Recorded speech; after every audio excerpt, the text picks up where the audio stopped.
Traveling the ether back to you, to a land so far away. I feel the distance in between, fragments of the world that used to be, speaking through the river streams. I love that song. It's amazing. Welcome. Hello, everyone. What's going on, guys? My name is Terminus, and today we're gonna react to Dawn of the Deep Soul, the movie. I hope you guys and girls all had a nice time, and well, with Christmas and all that, and you had a good start into the new year. I'm recording this before the new year, quite a bit before the new year, but I'm trying to get ahead so I don't have to stop too long for the exam time and whatnot. I do hope that I can get away with only setting out 1 week, and everything else will go smooth. Will be smooth sailing.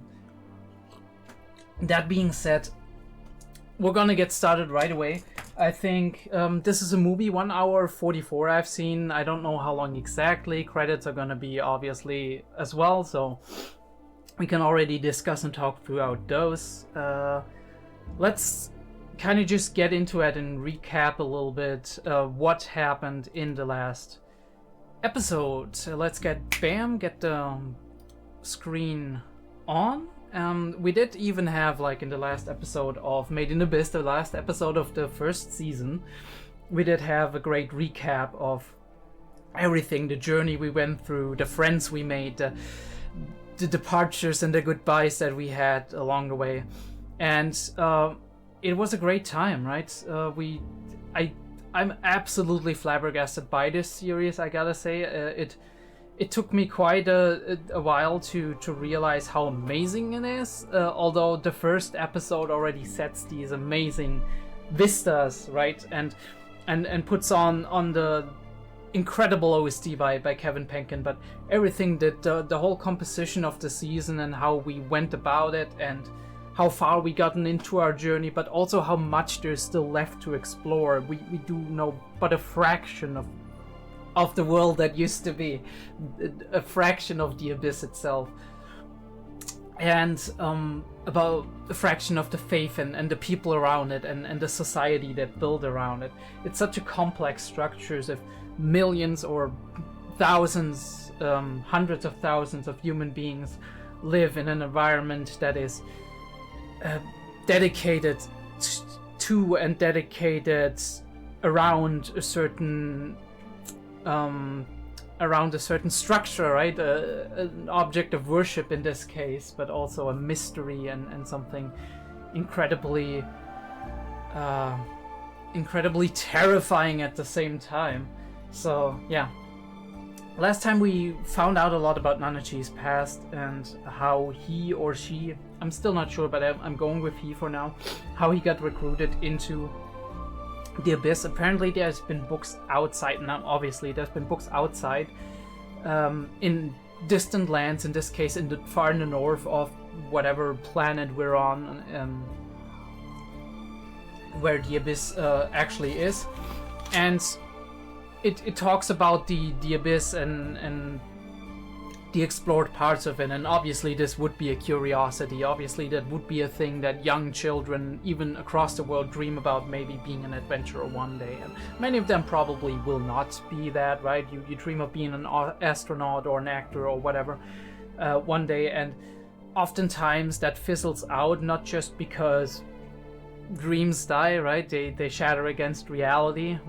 You don't always have the resources, the means, the time to actually do that, but also because you find other interests, interests that are more easily attainable, interests that are that you can get into more quickly, right? Things that you can kind of find your niche in, and that you can have fun and dedicate your life or a portion of your life to. But we are with Nanachi here, who is at the bottom of the bottom, right? Probably orphan, possibly beggar, and very, very, in a very bad state, probably malnourished as well. It looks like it, at least. Very rough, and in a very harsh climate as well in the north, where everything is frozen and freezing. And this is where Bondrewd and his crew decided to recruit little test subjects, so to speak. I mean, I'm sure that some of them are not aware of what's happening, right? Some of the companions of Bondrewd, we saw that later on, with one of them being like, well, I have my concerns. And probably only the initiated, the high-ranked ones are actually partaking in these experiments, but every one of them is, at least to a degree, enabling Bondrewd to practice this, right? Take people from a faraway land that nobody can take care of or takes care of, that have basically nothing, and lure them with promises of grandeur and being part of something bigger and actually getting food and drink and whatever. Nobody's gonna miss them, right? And in that way you have easy labor or experimental subjects in this case. But yeah, Bondrewd is a very, very cruel human being, not out of sadism, but more out of the lack of morals. And yeah, it's very interesting. We could explore this a little bit further. I don't want to go too far into it right now. We're just gonna do the recap. 𝐸𝐷, having heard about the Abyss, is like, well, I have a crap life here, I might as well just go down into the Abyss. And what he finds there is, on the one hand, something very beautiful and something very, very important to him. But he's also gonna lose that. And that's what makes 𝐸𝐷's tragedy, right? Before, he had nothing, but then, and we do see we're in a steampunkish. I don't know how far back this is. It must be quite some time back, but I think the simplistic clothing is probably just because they maybe they tried to appeal to their fantasies of being a cave raider, or they just gave them simple clothes and didn't care to give them much more. No matter how cold it's gonna be down there. We don't know how cold it is in the Abyss in general, or in different climates of the Abyss.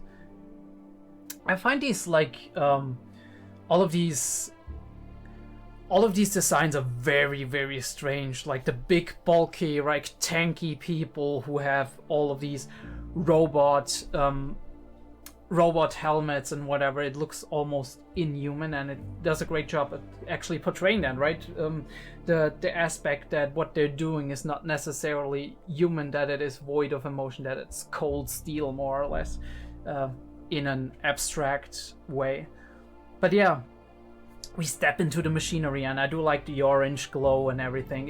It looks very steampunkish and very, very rusty as well, and that gives the scene a certain flavor.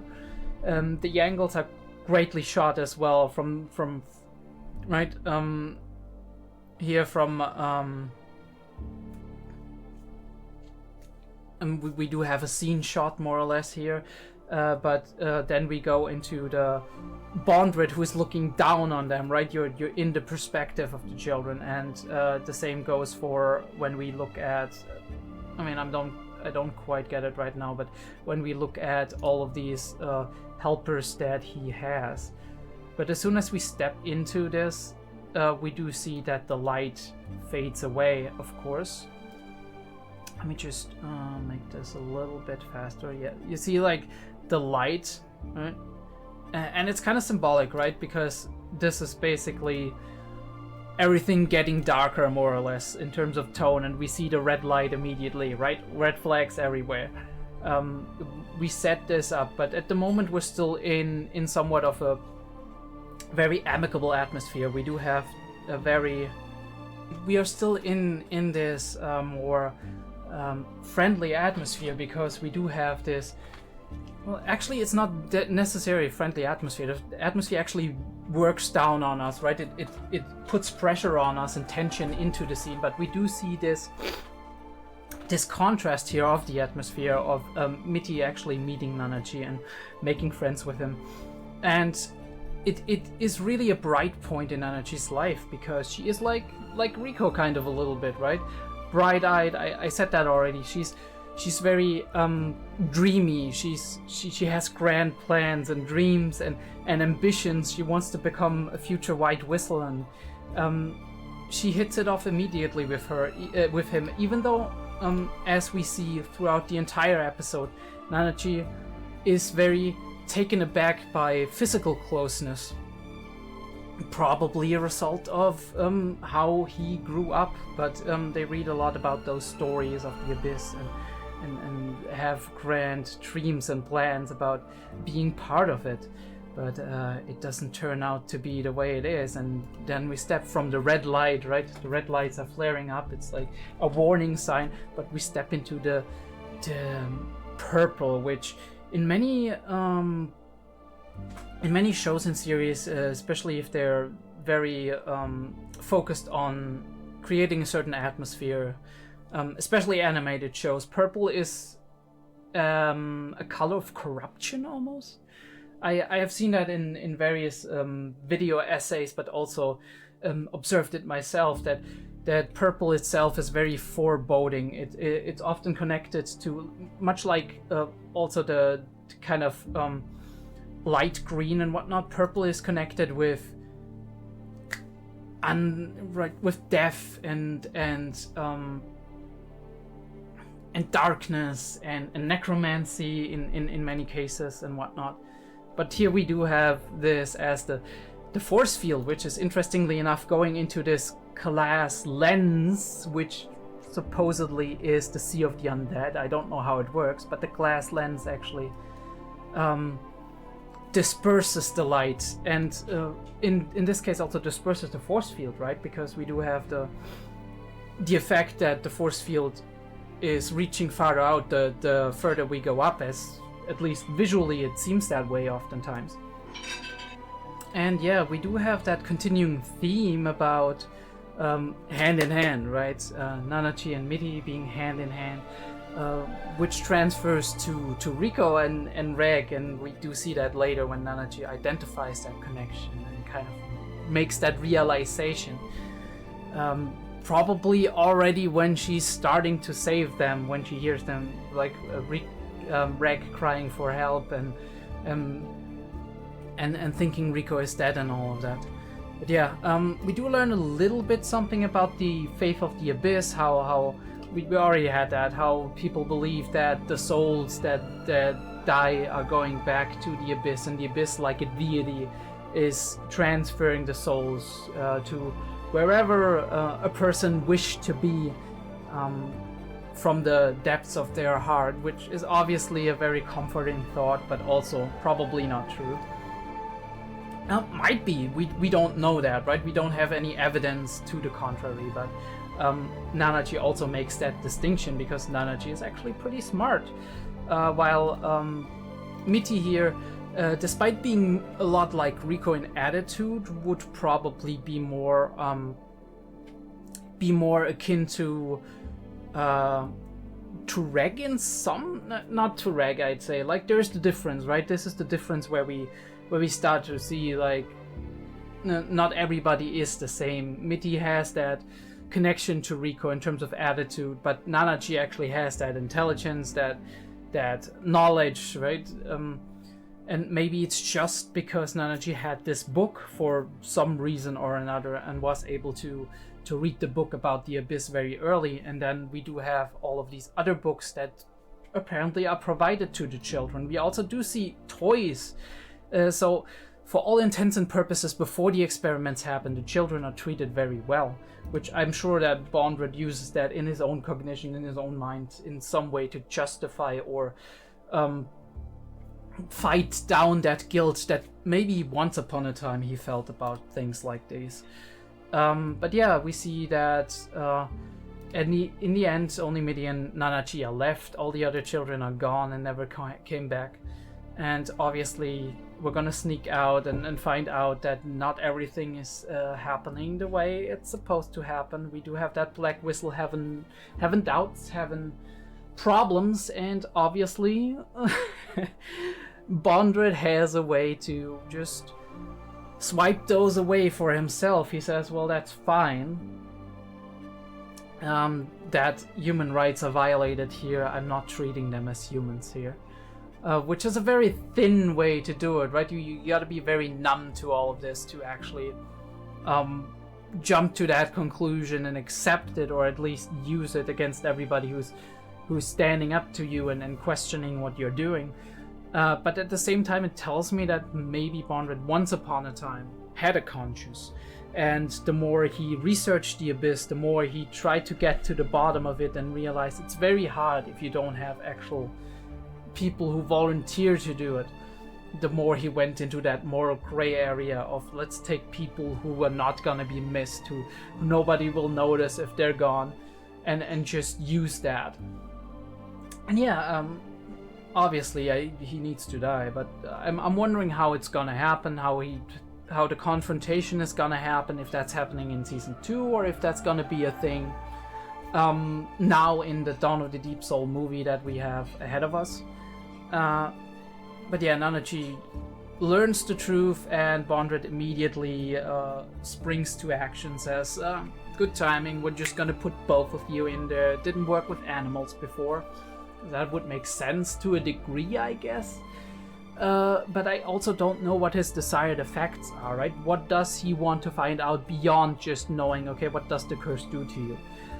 I think one thing, hypothetically, that we could find out based on this experiment alone is if they were actually able to do that with the chamber, and the effects of the curse are placed on one side and not the other, which I suppose you could find out if you know about the nature of the Abyss and the curse, and you know how it works, right? Like that it's kind of like a lot of thin sheets, like kind of like a force field, and it comes from the force field. You can experiment on the force field and see how you can manipulate it, possibly first with objects and then with human subjects, because it seems to affect living things more, or animals. It seems to affect living things more, or actually just living things as opposed to material. As we have seen, you can send up messages and they're not gonna be greatly influenced by any kind of effects. So you can experiment on that, and in time you might find out how to apply the curse to just one side of this space by manipulating, I don't know, the air currents, whatever, right? This is for us to fill in the blanks, because a good story provides you with just enough information to make it intriguing, interesting, and logical to a degree, but leaves enough blanks for us to fill it in, especially in cases where you maybe can't explain it on a realistic or plausible level. So you keep up that plausibility by adding in enough details, but at the same time you leave enough open for interpretation, so you can you leave it to the reader to actually accept it, right? To bend their disbelief and be like, okay, this is somehow it works. But I'm very interested to get more into the details of how it's supposed to work, how they figured this out. Maybe we see a little bit of something about that. And then I guess he came to the conclusion that, yeah, you can do that with the tubes, and the curse is gonna go to one side, so what are we gonna do, right? We're gonna find out what else happens if you ascend from the Abyss, if the curse doesn't kill you, which is a very interesting thought process, right? You basically shove all the pain and the genetic modification on one side, not entirely, but, and on the other side, what happens, right? The curses go to one side, the boons go to the other. Magic in a way, but also technology. Very, very interesting how they interweave that, and I'm very curious what conclusions we can get to down the line with that. But yeah, this very gruesome experiment, and Mitty tries to see the positive, as always, as Rico would do in this case as well, but obviously she gets deformed, and she can't die. That's the worst thing about it. Nanachi was inherently changed on some physiological levels, so Nanachi was a human before we found that out now. And now Nanachi was the assistant or pet, I said it in the reaction, almost treats him like a pet of Bondrewd, while Bondrewd was experimenting on other subjects and on Mitty, and found out that everything that he cuts away from her is gonna grow. But right, finding that out imagine what it took to find that out. And that is truly, truly horrifying if Mitty, deep on the inside, is still in there and can comprehend to a degree what is happening. And we are led to assume that this is the case. This is immense trauma, immense cruelty. That is insane. Basically, for Bondrewd is science above all else. I want to find out everything about the Abyss, and I do wonder, I said at one time, if this is actually something almost unnatural, right? That he's at the point that he's so obsessed and maybe also manipulated and influenced by the will of the Abyss, more or less, that he actually gets to that point. Or if it's a human thing, right? Things like that can happen too, that you're in so deep and you've done it so often and it's so long, and the gradient has changed over and over and over again, and you're obsessed with the thing. Obsessed to a degree that you would destroy yourself, but also that you would destroy others, hurt others, kill others, in order to achieve your goals.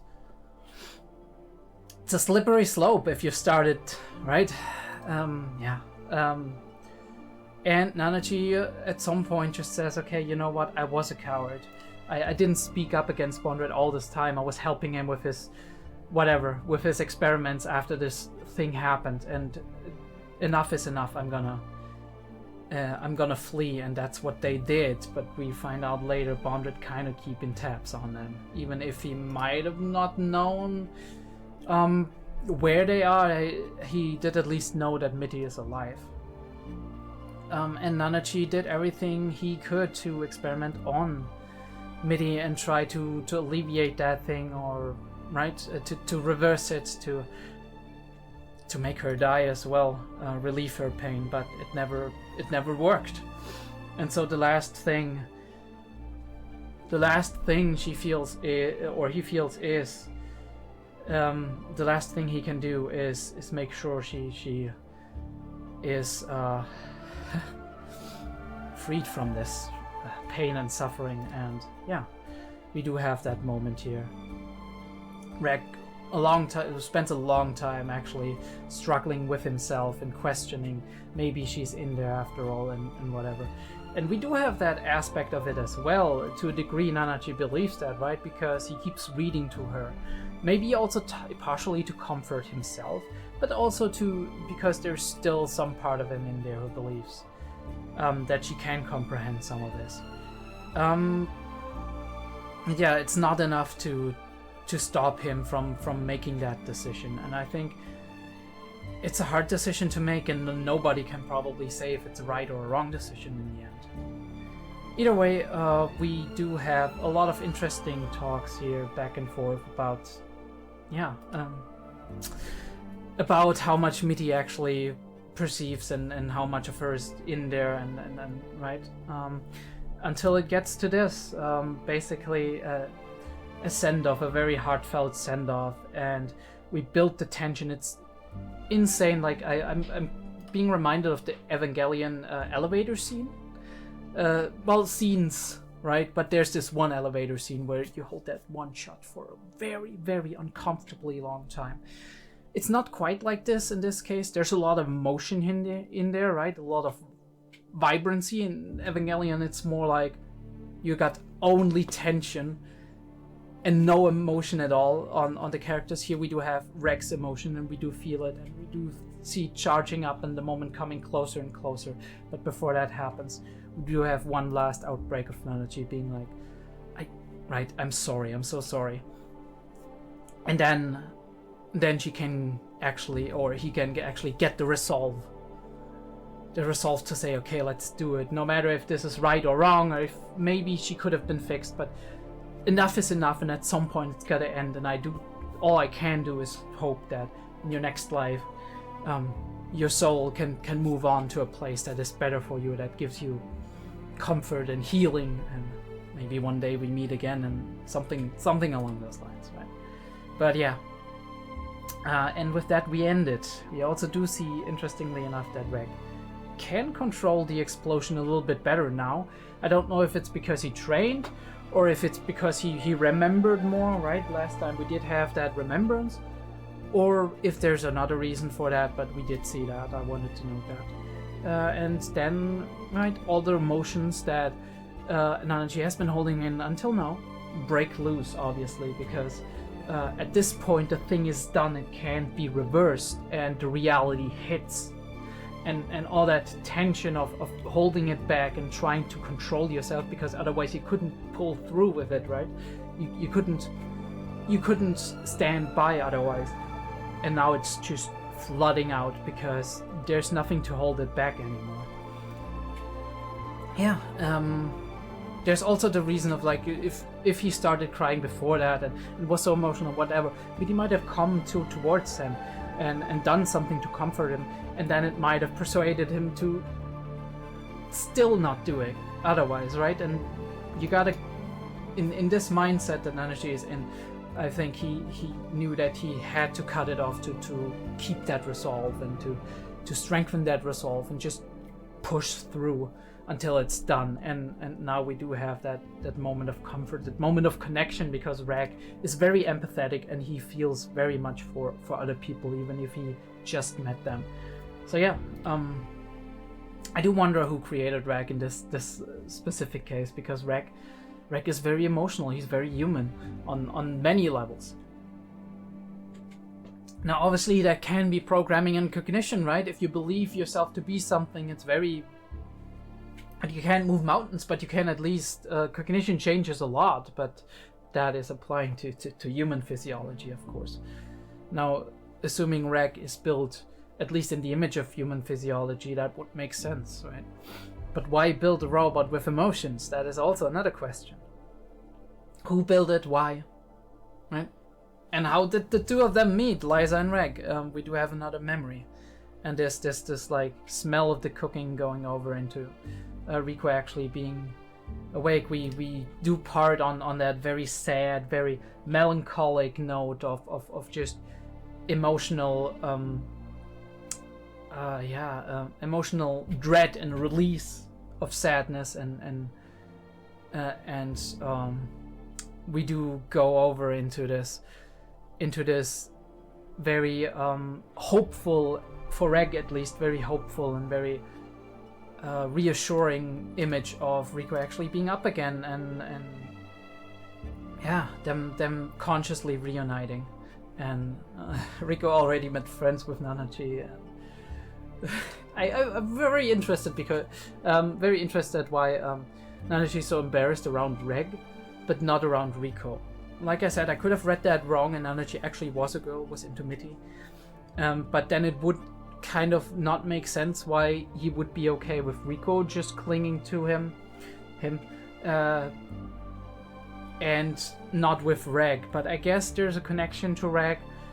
Some way Reg works, or something's Reg has done that kind of maybe reminds Nanachi of Mitty in this case. Although Mitty is very close to Riko, there can be similarities to Reg as well. So maybe that emotional closeness and breaking that barrier in the beginning with Reg was something else than it was for her and for him and Riko here. But yeah, we'll have to see. I think there's gonna be a lot more characterization down the line. So, and we get some healthy, good food, which is absolutely nice.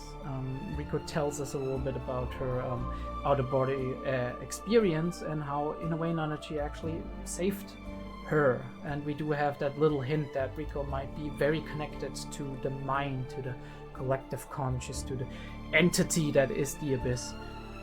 That is a theory of Reg's, at least, I think. But yeah, we're looking to new shores. Nanachi has made peace with herself, and we're using we're using this short time span for healing and recovering, and recovery is definitely needed with Riko and her arm. I've spoke about this scene the last time. It's on the one hand, some parts of it I feel are not unnecessary. On the other hand, I think it's very cute that it strengthens the relationship between Riko and Reg, and also Nanachi, who is looking upon them very much nostalgic, looking back at his own relationship with Mitty. Then we have the recovery. It's gonna be painful, it's gonna be hard, but Riko is a fighter. We have seen that through and through, and she's gonna recover from that one as well. not completely, maybe physically, but at least mentally, and she's gonna figure it out and handle. And we do see that bond between the two of them, once again symbolized here with Riko putting her forehead on Rex and being very intimate, and Nanaji is embarrassed about it, but it's fine. And then we depart. We do have an amazing montage just recapping our entire series while the three prepare for their continued journey. I'm sure Nanachi's knowledge is going to be very crucial going further down, because he was already further down. And we do see how the balloon makes its way through the layers, through the people we've met, the experiences we had, the bonds we forged, the enemies we faced.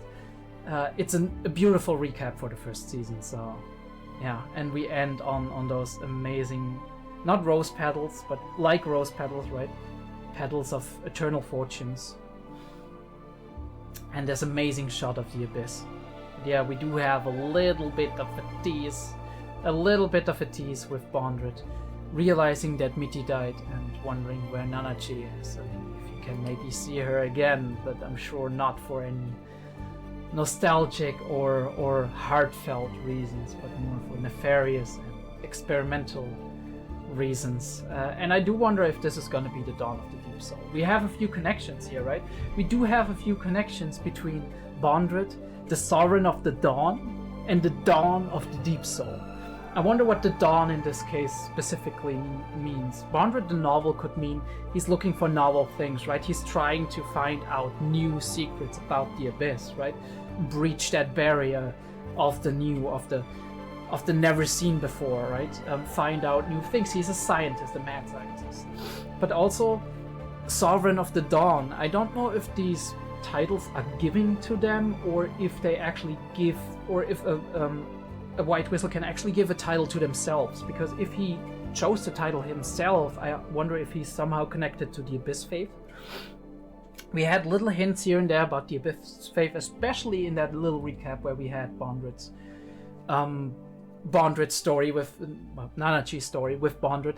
And I do wonder if Dawn, it sounds very much like he wants to bring enlightenment to the people around or in the Abyss.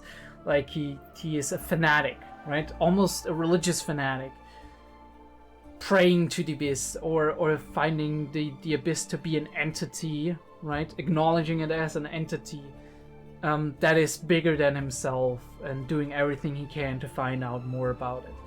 Sovereign of the Dawn. The dawn is the rising sun, right? Shedding light into the abyss. It can also just be not religious and be shedding light into the abyss, right? Finding out more about the abyss. Putting light where, if you look into the chasm, there's just darkness, but he's gonna shine a light on it. So that's the meaning for me if I translate it. But we're gonna have to see how Dawn of the Deep Soul is gonna end up. It's certainly going to be very interesting, and I'm looking forward to watching this. Guys, before we jump into the reaction, I don't know how I'm going to cut this up. Either I'm going to make a timer reaction, because it's a very big movie, right? It's I don't know how much material I can actually use, so I either going to make a timer reaction, or we're going to do it like this. Let me think. I think I might actually put down an edited reaction with all the highlights and whatnot, but it's just gonna be the key highlights. So you're gonna be comfortable with it just being the most basic things. There's gonna be a pip. There's gonna be possibly a timer version. I don't know yet. We're gonna figure it out, but before we start this reaction, I would really appreciate it if you like my discussions, my reactions, whatever. Please subscribe, give me a like on the videos that you enjoyed.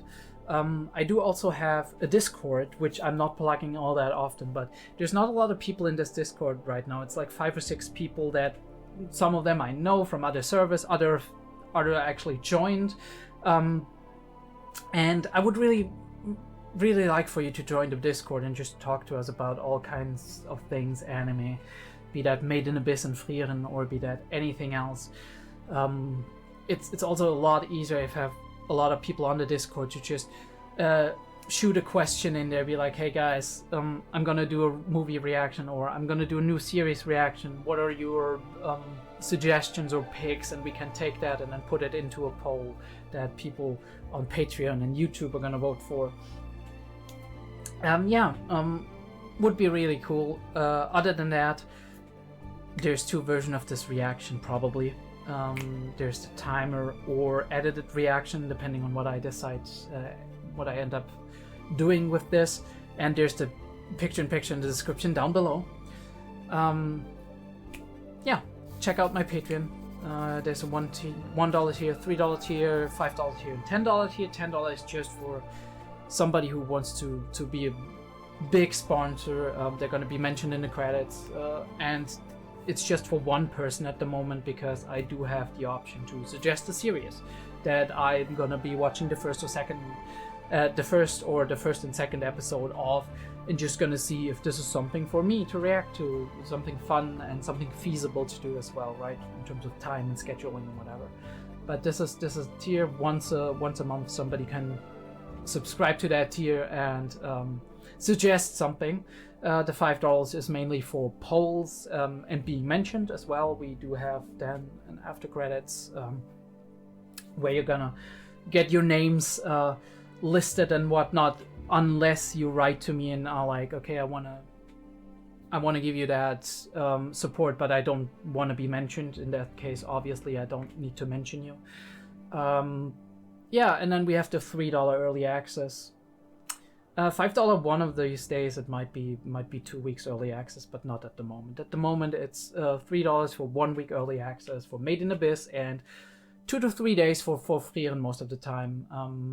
I figured out a new concept for 𝐏𝐢𝐏𝐿, but more on that another time, or in the 𝐏𝐢𝐏𝐿 reactions. Either way, we're gonna jump into the reaction now, and I'll see you there. Guys, support the official release, Cinema Citrus. Watch it on your streaming services, or get it as a Blu-ray if you want to.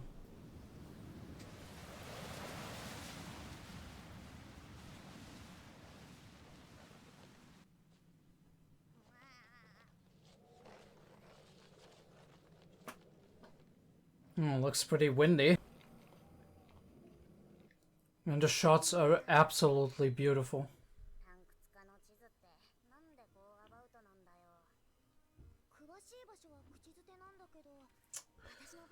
Oh, that is hard. If it's just taught and not written down.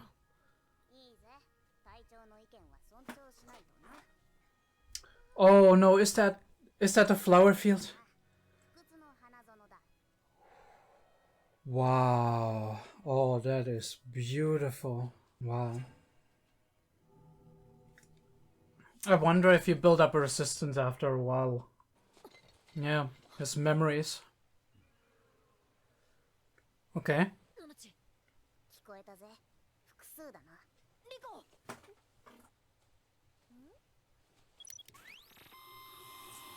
Enhance. Oh. Absolute. Alright, he's learning. Wait, the consciousness has something to do with the force fields? Interesting. Oh yeah, did they pick up their backpacks or something?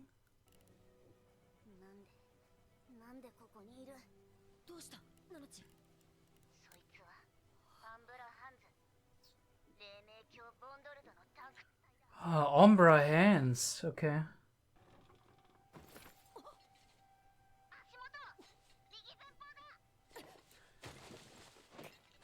Is it mechanic? Do we have monsters? Okay, something happened here.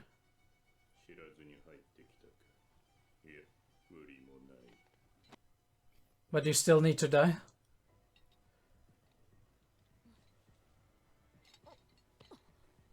Or not?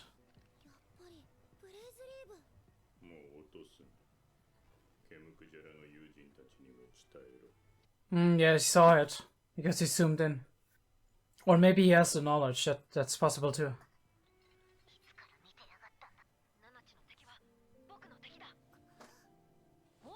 行動を決めるのはお前が何をしているのか見てからだ。 Is he gonna share information with us? I mean, they're reasonable and that makes sense. これ虫だ。 Time to cut out the notes. あった。ナナチこれ。6層の花畑には気をつけろ。葉を見てこいつが紛れていたら奴らの巣だ。こいつは不屈の花に化け。 Oh. 物を襲い妖体を植え付ける。 And this is what Rex's gonna witness here, right? And once again, we do have mimicking humans. 𝐈𝐦。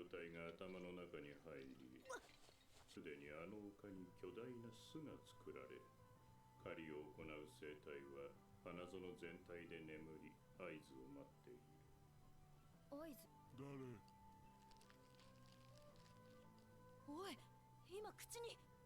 自らを食わせ、生き餌が長持ちするようにしている。この生物は𝐿音語りと呼ばれている。6層から来た、本来ここにいるはずのない。Ah, invaders into the ecosystem. Interesting. お前らのボスは何をしている。あの方は今はいない。層をまたぐやり方は不都合が出やすい。Ah, it is creepy. あいつだ。何の話だ。一体の急所に燃焼剤を敷いた。 Oh, he's gonna burn the entire field. I'm gonna play pest control. タンクツカが残っているのだろう。いずれにせよ助からない。そんな。君がどうすると。不活なことは言う。なんでもない。僕には無理だ。友人のところへ戻れ。黎明鏡は君たちの到着を心待ちにして。 Oh, that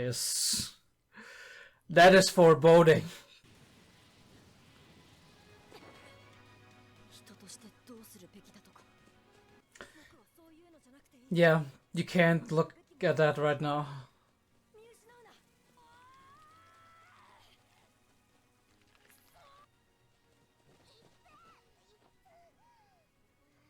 And so the flower field dies. すまない。監視の正体をつかむ前にこんな。気にすんな。こいつはひでえな。お母さんの大好きなお花畑。 It's gonna return though. あの野郎、オイラだけじゃなく二人のことまで。この旅の果てに何がある。 What indeed lies at the end? わからない。この道の先に何かあるのか。今はまだわからない。今わかっていることはたった一つ。この深淵の奥底で誰が待っているのかということ。 Nah, someone. が何者であれ進まねばならない。最も暗い闇を越えなければ夜明けはやってこないのだ。 The dawn, huh? What a start.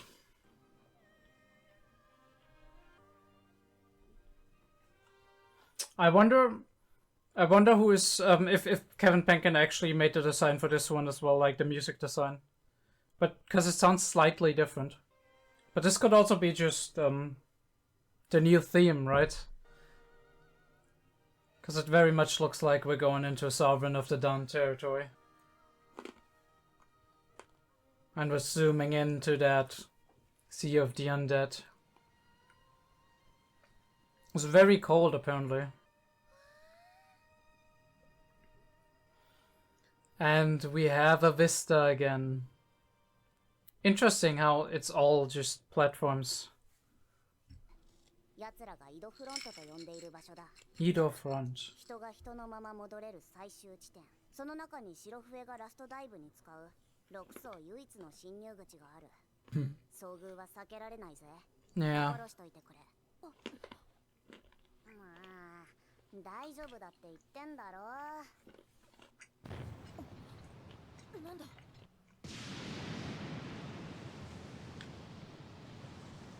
The ice, alright, collapses. 道ができたな。気ぃつけて進むぞ。 Oh, that is Lord of the Rings Moria levels of precarious. この辺りには生き物はいないのか。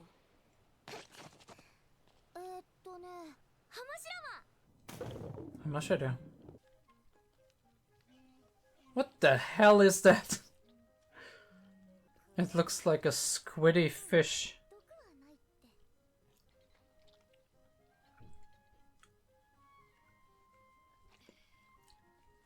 All these little things, right?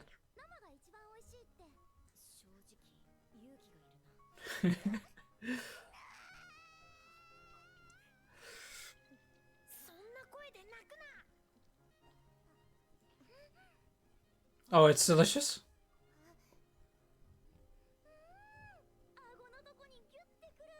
Oh, okay.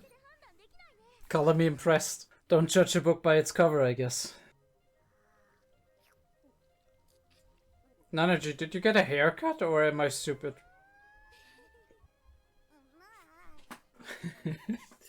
It's cute how embarrassed he gets. Alright. Rico casually being Sanji. Now she just needs to learn how to kick.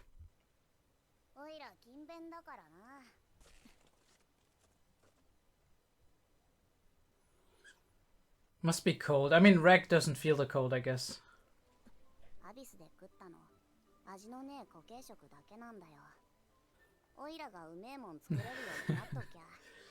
So when you meet her again. Oh, yes. The hope. Sniff that opium. We need it. We need it down here. And Reg's gonna get all the emotion.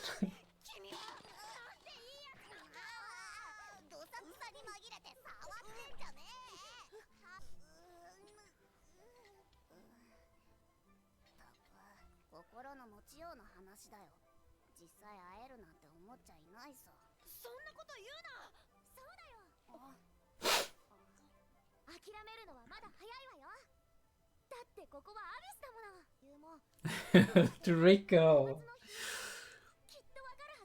That is typical Rico. A steadfast belief. Of course she is.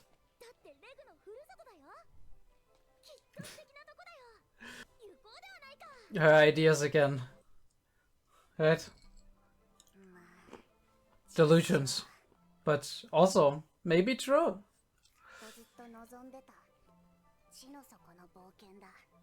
Yeah, in a way, right?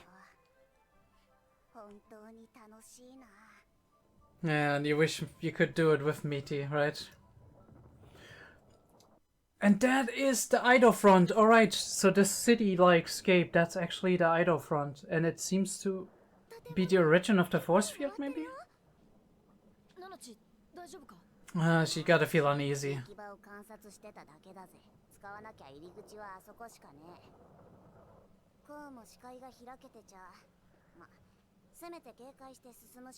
Oh, you wanna go at the front entrance?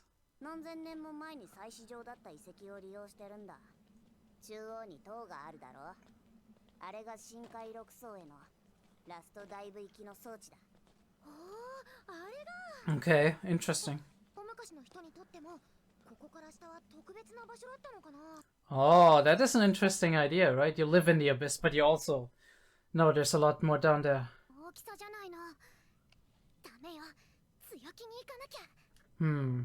Who that?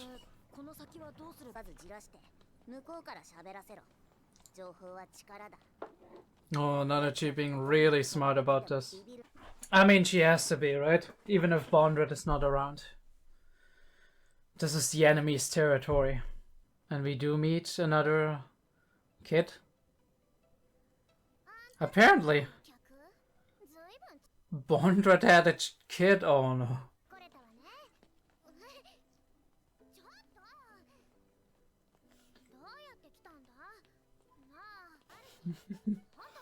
Yeah, so she's that type of person. Very curious.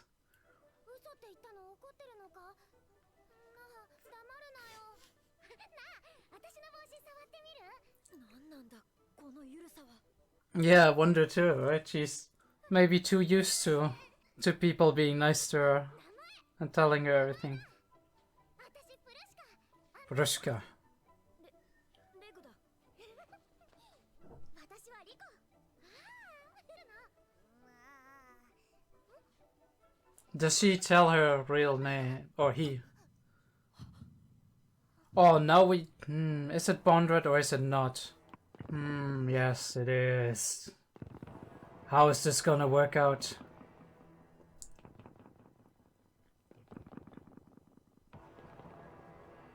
Oh, the trauma, the hate, the fear. And we're gonna see a completely different Bondrewd. But Nanachi knows what's... 元気そうで何よりです。先日あの子の肉電球が消えていたのです。おめでとう、ナナチ。 Does he realize how cruel he is? Or is it just disattached? ボンドルド、今はとやかく言う気はねえ。通しちゃくれねえか。ええ、構いませんとも。 Yeah, he gets new information. ラストダイブに使う祭壇は白笛で起動するものです。命を響く石、𝐢𝐻という異物の加工品。たとえ Your worth. 命の門が異なっては音色は出ません。 So how do we overcome this? 私、行けばなんとかなるって思う。Yeah, I mean, that's her mindset. パパ、あの子も白笛の子供なの？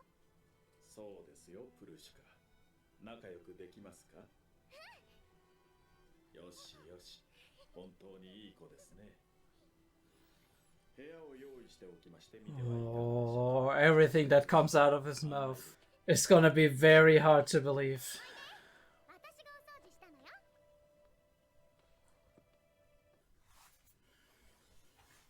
I didn't even realize I was tensing up. Right? It's very interesting when a scene has that effect on you. Immediately tense up and you're like... Yeah, and then the close-up. トイレ階段は登っちゃダメ。上昇負荷がかかるから。4色4号だ。ねえか。4層より深く潜るタンク地下のために作られた完全な。 And of course, everything is great for her. Everything is great for her because it's related to the abyss. わかんないや。私のプルシカはね、夜明けの花。 Of course, it means the flower of dawn. But who was your mother? Oh, okay, that was interesting. Very interesting. でも夜明けがどういうのか知ってるぞ。明かりがつくんだ。 When the light comes on. It's really hard to read all of this while having my thoughts. Oh, she was never on the higher layers. Interesting. しょうがねえな。 Yeah, best just 外と違ってここは安全だからさ。ゆっくり休みなよ。 I think Bondrewd might actually just be putting them at ease, and then whatever he wants to do with them is gonna be... I hope it's gonna be fine. I mean, to be fair, Rek could be very interesting for him. お前のその模様。 Yes, his pattern changed again, I guess. かぶるたびに出てくるんだ。 It's less, right? It's less, it's fading, yes. 同じ模様に見えるが。使うたびに模様が減っていく。様々な異物で見たけどよ。模様の意味は使用不能までの回数だ。例外なく。 Oh. Yeah, the incinerator. He can only use it a limited number of times. 力だからな。おいらじゃリコは守れねえ。お前が鉄くずに戻るのは、そのまま冒険の終わりを意味してるんだよ。 He needs to learn to get by without it. And I think Rico also needs to learn a little bit. This is hard. I like to believe that she could gain that ability. Maybe not in such a short amount of time, but it looks incredible. The atmosphere is so cold and ethereal. Yes, of course. Because he remembers MIDI. And of course Bondrewd would show up.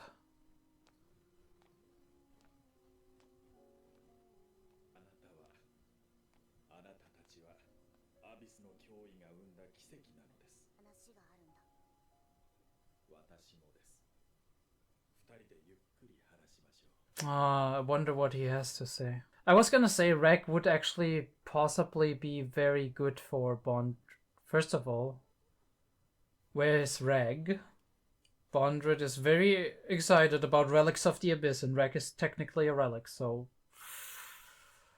I hope he didn't try to capture him. Other than that, I feel like Bondrewd would be very interested to do these experiments with the Descent on Reg and Rico, because Reg can actually not be affected by the curse. Or at least seemingly. So there's a lot of reason to be concerned.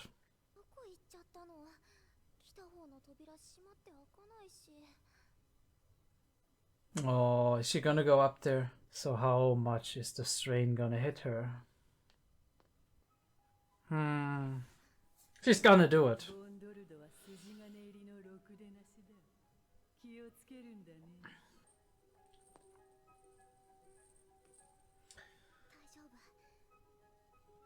You sure it's 𝐸𝐲𝐶? Very curious how this is gonna turn out.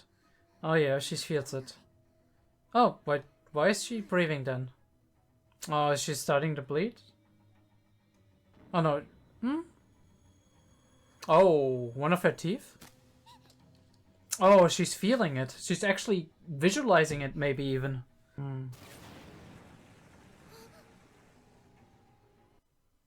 I mean, she didn't ascend much.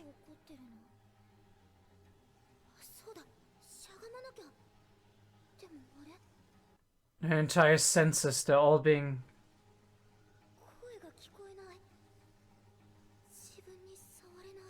Everything fades. All of it just...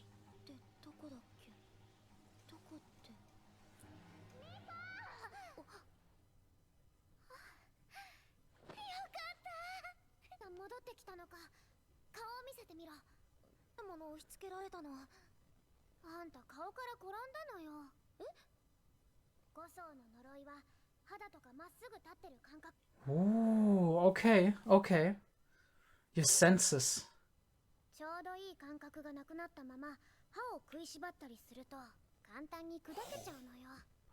That is. So that's that. I guess she's not immune or build up resistance. I mean, it makes sense. She's in the 5th layer now.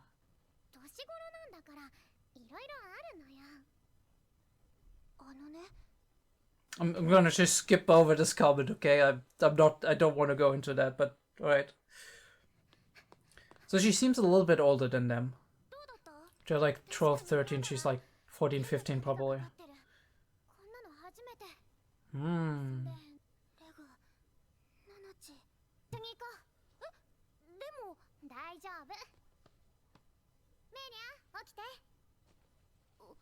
Oh, it's her head?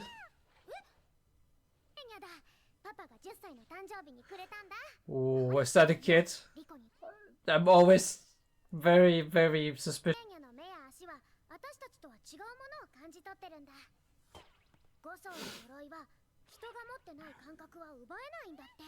Very curious that it's just humans.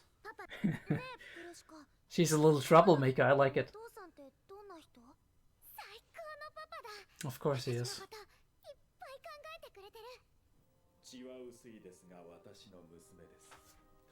Weak.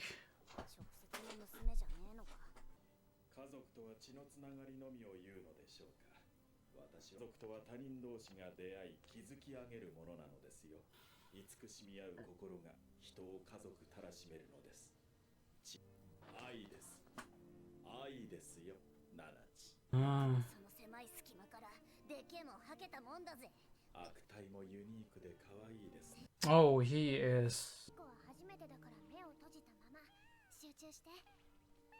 前を進んでいる名言が出してるうねうねが見える。 The sense of smell. If all other senses are gone, focus on that.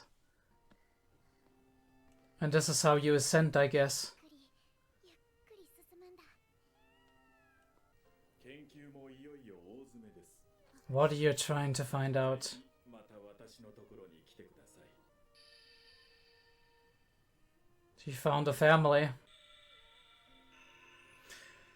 おいらな。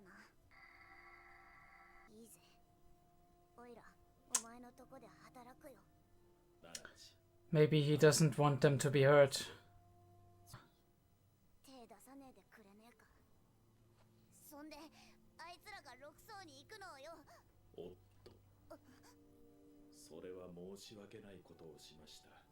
あの少年方は前例のない個体でしたゆえ、もう He already did something. Of course he did. 目覚めた、目覚めた。なんだ、経絡も酷似している。航空時、何を言ってる。急所もだ。動けない。 They're experimenting on him. Of course they are. 顔見たい、 Oh, holy shit. 見たい。 Are they robots? They talk so robotic. This is horrible. 光を使おう。 Oh, they want to see if they can hurt him with the light.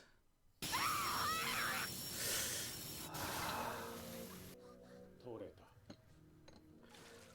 Holy shit.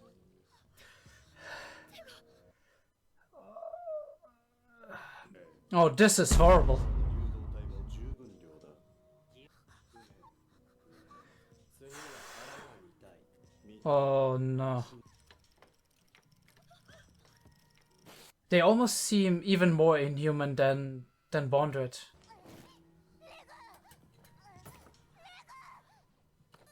And he's feeling all of this.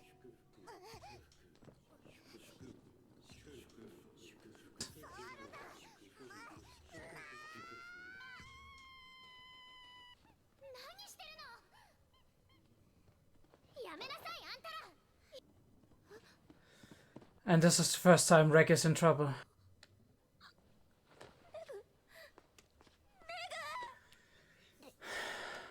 And now the roles are reversed. He knows. あれは危険な異物だ。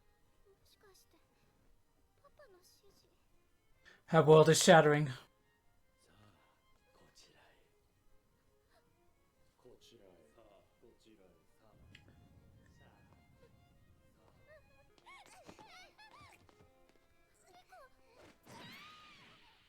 Wait, did he regain his arms? Oh no, it was just one arm. Ooh. But what does he do without the other one?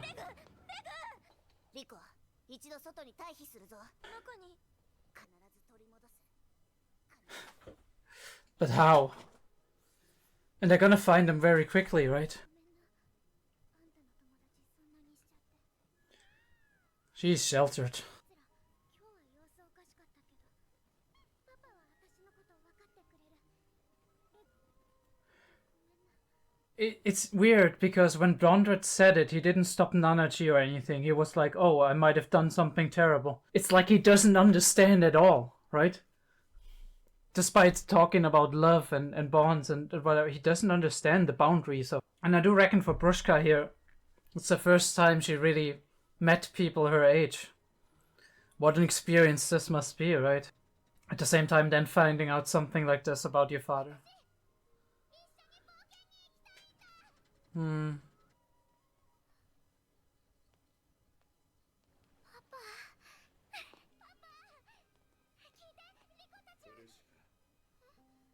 あなたももうじき一人前のレディーです。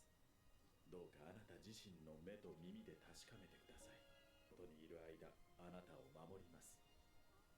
Alright, so what is about to happen? I'm very worried. Again, the landscapes are incredible. 我慢ならね The way the layers built. え。レグまでもこんな目に合わせたやつを見せらせちゃうけねえ。 Yeah, but what can you do, right? オイラたちを追ってくる。できるかはわからねえが。 And right now she must feel useless, right? Because he's been the one who's been protecting her all this time. よく耐えてたな。And she's worried. 血の匂いがする。こけた部分の匂い。 He's got a very good smell. 砂岩地帯。もしかして。Alright, that gave her a hint for something.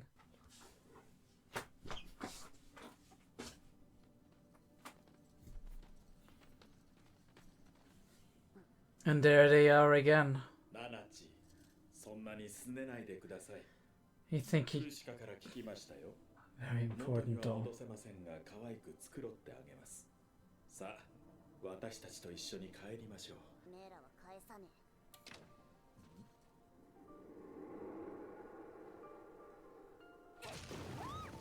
ナナチ、すぐに退避を。He's so robotic in his responses. 地元も見た方がいいぜ。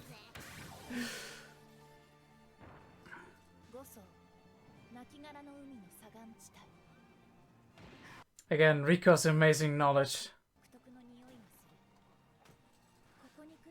Oh, okay, they're taken apart. It's not the last thing we see of the Sovereign though.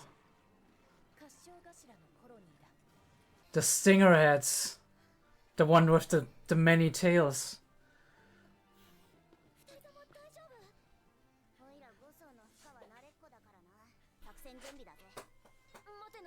Right, yeah, I knew it, I knew it. I mean, he has some tricks up his sleeve. He hasn't survived for no reason. The incinerator. The light.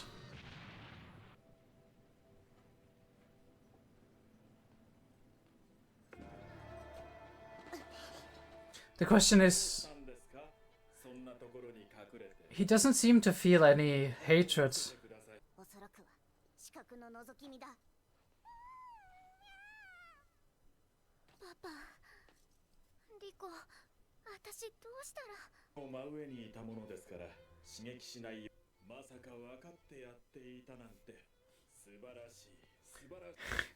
He's just impressed.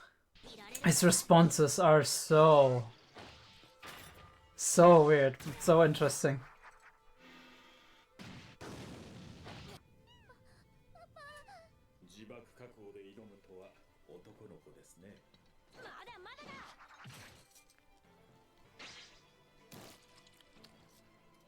Oh, that hit something.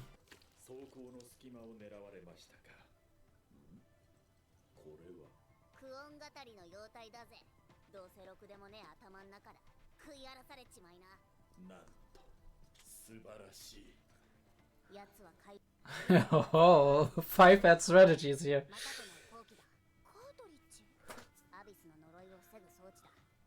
Alright, so he can't get out, necessarily. Cartridges, very interesting. Oh, I believe it, at your envious, I believe it.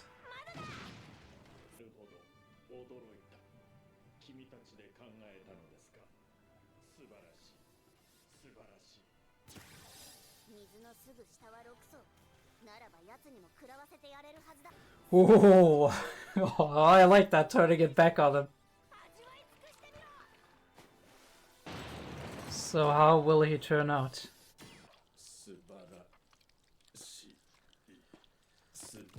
So he's human after all.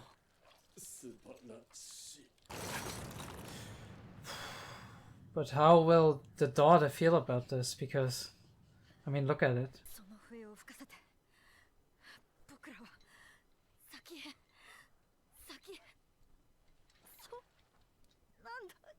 Why is he crying though? I mean, I guess he feels for it. Especially the effects and what it is with her as well. I mean, for her father was always...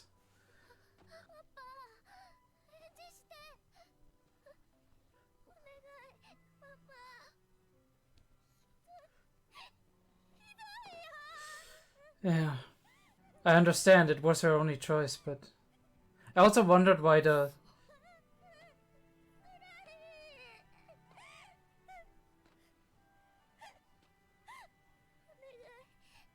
Why the other one didn't step in, I wonder.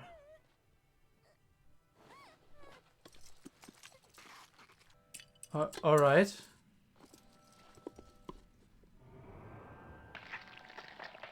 Oh no.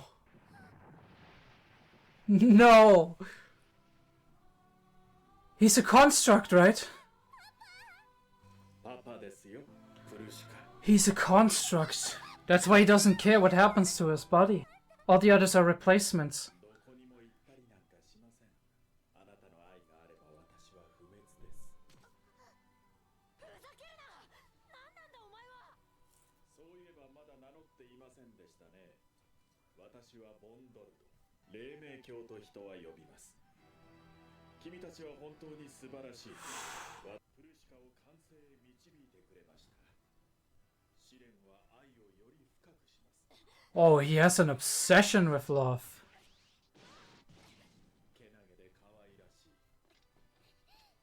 君たちのぜひ欲しい。テイカーです。安心してください。二人？アンブラハンズはすべて私ですよ。 Yes. What the hell is he? He's a cave raider, but is he human? Probably not. I knew it. Blessings, of course. And now he's obsessed with love. And he keeps destroying people who have a lot of that love. Is he gonna experiment on his own daughter? Oh, I wonder. Because he awakened that love.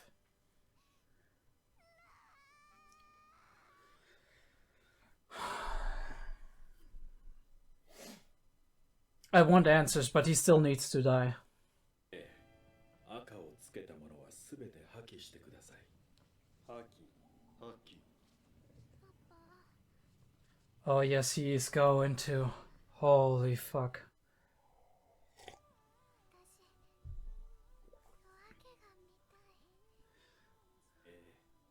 共に夜明けを見ましょう。 Incredible how twisted he is. いつまでも一緒ですとも。リコはそうだな。子供教。もうちょっとかっこいいのがいい。じゃあデコメガネ教。なあ、リコはしね。白笛になってお母さんに会 I wanted to. ってるのがお母さんじゃないかもしれないって分かってからも余計にワクワクしちゃってのか。 The curiosity. 呪いが何のためにあるのか。レグはどんな理由でどんな人が作ったのってチンチンって何？ Sheltered, okay. こんな感 But じ。 sheltered for a purpose. レグがおっぱい見たりナナチ触ったりしてると、ああ、パパボーのことか。とにね、変わらないことも一つだけあって、私あの二人と一緒にずっと冒険がしていたいの。 When the road itself becomes the goal. It's very interesting. リコはさ、お母さんに会いに行きたいんじゃなくて、お母さんみたいになって一緒に冒険がしたいんだな。逆に本音が建前を超えてるやん Yeah. か。そっか、会って終わりじゃないんだ。 And she figures out the goal beyond that. ありがとうプルシカ。元気出てきたな。あんたはオーバードで武装した最初の白笛になるんだ。振り返っちゃダメ。 He's not a tool though, that's the thing. どんなに暗くても大丈夫。あんたとっても。夜明けの花は昼には枯れて落ちるんだ。だけどあんたは進んで。あんたみたいな友達がずっと欲しい。 And now we see that recontextualized. They bonded. リコ、私一緒に冒険行きたいんだ。 And that is the moment we get. We rip her away.